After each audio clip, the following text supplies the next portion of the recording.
پرویز الہی کو کہا جا رہا ہے کہ ہم آپ کو وزیر اعلیٰ پنجاب بناتے ہیں اور آپ ہمارے ساتھ مل کر عثمان بزدار کو نکالیں۔ تو یہ چیزیں جو ہیں اب پی ڈی ایم کی 11 جماعتیں، آج بلاول زرداری کی حمزہ شہباز سے بھی ملاقات ہوئی ہے جو کہ پنجاب میں اپوزیشن لیڈر ہیں، اور آپ کا اندازہ کریں کہ ملاقاتوں پر ملاقاتیں کی جا رہی ہیں، اور اس کے ساتھ ساتھ عمران خان کا بغض پی ڈی ایم کو اس قدر لے کر بیٹھا ہوا ہے کہ وہ سیاسی مخالف جن کو ان لوگوں نے سڑکوں پر گھسیٹنا تھا، جن کے انہوں نے پیٹ پھاڑ کر جو ہے پاکستان کا لوٹا ہوا پیسہ لے کر آنا تھا، لیکن صورتحال یہ ہے کہ عمران خان کے بغض میں اب سارے اکٹھے ہو چکے ہیں، اور اب عثمان بزدار کو تبدیل کرنے کے حوالے سے اب جو ہے کوشش کی جا رہی ہے۔ لیکن ذرائع سے کچھ چیزیں یہ بھی سامنے آ رہی ہیں کہ عمران خان اگر ان کو یہ محسوس ہوا، اگر عمران خان نے اگر یہ پی ڈی ایم کامیاب ہو جاتی ہے عثمان بزدار کو تبدیل کروانے میں، تو پھر عمران خان مرکز بھی چھوڑ سکتے ہیں، عمران خان سڑکوں پر آ سکتے ہیں، عمران خان نئے انتخابات کا اعلان بھی کر سکتے ہیں۔ تو جو سیاسی گہما گہمی ہے وہ بڑے عروج پر ہے۔ اب دیکھتے ہیں کہ اس ساری صورتحال میں کیا چیزیں سامنے آتی ہیں۔ جو تیسری خبر سامنے آ رہی ہے وہ یہ ہے کہ آصف علی زرداری آج کل شدید ترین پریشان ہے۔ آصف علی زرداری کروڑوں روپے لگا کر بھی، یوسف رضا گیلانی کو جتوا کر بھی وہ سر جوڑ کر بیٹھے ہوئے ہیں کہ ان کے ساتھ ہو کیا رہا ہے۔ اور جو اگلی سب سے بڑی ٹینشن یہ ہے کہ آصف علی زرداری چاہتے ہیں کہ یوسف رضا گیلانی کو سینٹ کا چیئرمین بنوایا جائے۔ اب اس کے لیے ملاقاتیں بھی کی جا رہی ہیں، جوڑ توڑ بھی کیا جا رہا ہے، منتیں ترلے بھی کیے جا رہی ہیں، اور خوش کرنے والوں کو خوش بھی کیا جا رہا ہے۔ لیکن صورتحال یہ ہے کہ آصف علی زرداری صاحب اب یہ چاہتے تھے، عدیل وڑائچ صاحب نے اس حوالے سے بڑی ڈیٹیل میں ویڈیو کی ہے، آج میں ان کی ویڈیو دیکھ رہا تھا، جس میں وہ بھی یہ بات کر رہے تھے کہ آصف علی زرداری یہ چاہتے تھے کہ جس طریقے سے انہوں نے ووٹ خریدے ہیں، جس طریقے سے آصف علی زرداری نے ایک سیاسی چال چلی ہے، ایک سیاسی جو ایک جادو انہوں نے کرنے کی کوشش کی ہے، اور اپنا سیاسی جادو جو ہے وہ دکھانے کی انہوں نے کوشش کی ہے، تو وہ یہ تو کہہ رہے تھے کہ یوسف رضا گیلانی کم سے کم 20 سے 25 ووٹوں کی لیڈ سے وہ الیکشن جیتیں گے، لیکن یوسف رضا گیلانی صرف 5 ووٹوں کی لیڈ سے جیتی ہیں، اور وہ بھی اگر دیکھیں تو حکومت کے ان اراکین اسمبلی کے نااہلی ہے جو شہریار افریدی جیسے لوگ ہیں، جو یہ کہہ رہے ہیں کہ جی ہم نے غلطی سے ہم نے ووٹ کو ضائع کر دیا، آپ اتنے بچے نہیں ہیں، آپ کوئی پہلا الیکشن نہیں لڑے، آپ پہلی مرتبہ ووٹ کاسٹ نہیں کرے، اور آپ کو اتنا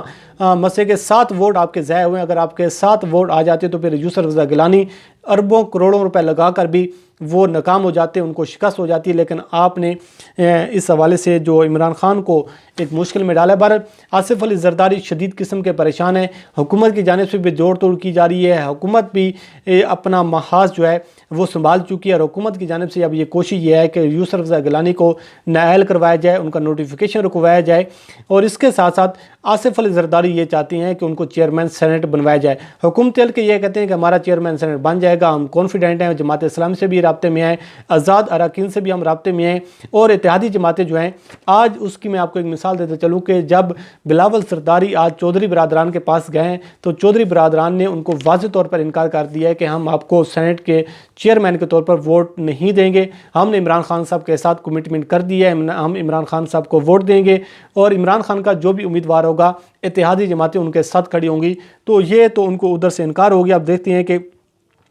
12 مارچ کو اس حوالے سے کیا پیش رفت سامنے آتی ہے، کس کا چیئرمین سینٹ جو ہے وہ بنتا ہے، آصف علی زرداری صاحب کا جادو چلتا ہے یا پھر عمران خان کی جو حکمت عملی ہے وہ کامیاب ہوتی ہے، اسے آپ کو آگاہ کرتے رہیں گے۔ آخر پر بات کر لیتے ہیں کہ آصف علی زرداری کی جو پریشانی ہے اس کے ساتھ ایک جڑی ہوئی چیز یہ بھی ہے کہ حکومت نے جو محاذ سنبھالا ہے یوسف رضا گیلانی کے حوالے سے، فروخ حبیب صاحب، کمل شوذب صاحبہ اور ملائکہ بخاری نے 2 مارچ 2021 کو الیکشن کمیشن میں ایک پٹیشن فائل کی تھی کہ یوسف رضا گیلانی صاحب کو نااہل کرایا جائے، نااہل قرار دیا جائے۔ اس کی وجہ یہ ہے کہ جس طریقے سے علی حیدر گیلانی کی جو ویڈیوز سامنے ہیں جس میں وہ واضح طور پر پیسوں کی آفر کر رہے ہیں اور لوگوں کو سبق پڑھا رہے ہیں کہ آپ نے ووٹ کو ضائع کیسے کرنا ہے، آپ نے ووٹ کا اگر آپ ہمیں ووٹ نہیں دینا چاہتے، عمران خان کو ووٹ نہیں دینا چاہتے تو پھر ووٹ ضائع کیسے ہوگا، تو اس پر ان کو نااہل کیا جائے۔ اور اس کے ساتھ ساتھ یہ 12 نکاتی درخواست دائر کی گئی ہے پاکستان تحریک انصاف کی جانب سے، جس میں علی حیدر گیلانی کے ویڈیو کا بھی ذکر دیا گیا ہے۔ اس کے ساتھ ساتھ مریم نواز نے جو دعویٰ کیا تھا کہ ہم نے پیسے نہیں دیے، ہم نے لوگوں کو ٹکٹ کی آفر کی تھی جس کی وجہ سے لوگوں نے ہمیں ووٹ دیا ہے، تو اس دعوے کو بھی بنیاد بنا کر یہ استدعا کی گئی ہے کہ یوسف رضا گیلانی کو نااہل قرار دیا جائے، ان کا نوٹیفیکیشن روکا جائے۔ اور اس کے ساتھ ساتھ آپ کو یاد ہوگا کہ یہ 4 مارچ کو مریم نواز صاحبہ نے بیان دیا، اور اس حوالے سے جو اعتزاز احسن ہے جو ایک سینئر قانون دان بھی ہیں، ایک ان کا قانون کے حوالے سے، وکالت کے حوالے سے، اور جو ایک بہت بڑا ان کا تجربہ بھی ہے، تو وہ بھی یہ کہتے ہیں کہ یسر رضا گیلانی کو نااہل کروانے میں اور اس الیکشن کو ری پول کروانے میں صرف مریم نواز کا ایک بیان کافی ہے، جس میں 4 مارچ 2021 کو انہوں نے یہ سٹیٹمنٹ دی۔ 3 مارچ کو جب الیکشن ہوا، 4 مارچ کو انہوں نے خطاب کیا، تو اس میں انہوں نے کہا کہ ہم نے لوگوں کو پیسہ نہیں دیا بلکہ ہم نے ٹکٹوں کی آفر کی تھی۔ تو یہ ایک بیان کافی ہے، اور اس بیان کی وجہ سے یسر رضا گیلانی صاحب نااہل ہو سکتے ہیں، تحریک انصاف کی درخواست جو ہے وہ منظور ہو سکتی ہے۔ تو اب دیکھتے ہیں کہ صورتحال کیا سامنے آتی ہے، لیکن اس کے چانسز بہت کم نظر آ رہی ہیں۔ اس کی وجہ یہ ہے کہ جس طریقے سے الیکشن کمیشن جو اپنا ایک اثر و رسوخ دکھا رہا ہے، جس طریقے سے الیکشن کمیشن کی چالیں سامنے آ رہی ہیں، جس طریقے سے الیکشن کمیشن کام کر رہا ہے کہ 2 مارچ کو پٹیشن فائل ہوتی ہے، اس کے 5 دن بعد اس پہ ایکشن لیا جاتا ہے، 11 مارچ کو یہ سماعت کے لیے مقرر کی جاتی ہے، 12 مارچ کو اب چیئرمین سینٹ کا الیکشن ہے۔ تو امید تو یہ ہے، جو صورتحال نظر آ رہی ہے کہ یسر رضا گیلانی کا نوٹیفیکیشن تو جاری کر دیا جائے گا، اس کے بعد جو صورتحال ہے وہ دیکھتے ہیں کیا سامنے آتی ہے، کیونکہ پاکستان تحریک انصاف نے یہ بھی استدعا کی ہے کہ ڈسکا کے الیکشن کو بنیاد بنا کر کہا جا رہا ہے کہ اس کو دوبارہ الیکشن کروایا جائے اور ری پول کروایا جائے۔ اب دیکھتے ہیں کہ اس میں حکومت کو کس قدر کامیابی ملتی ہے۔ یہ 4 خبریں آج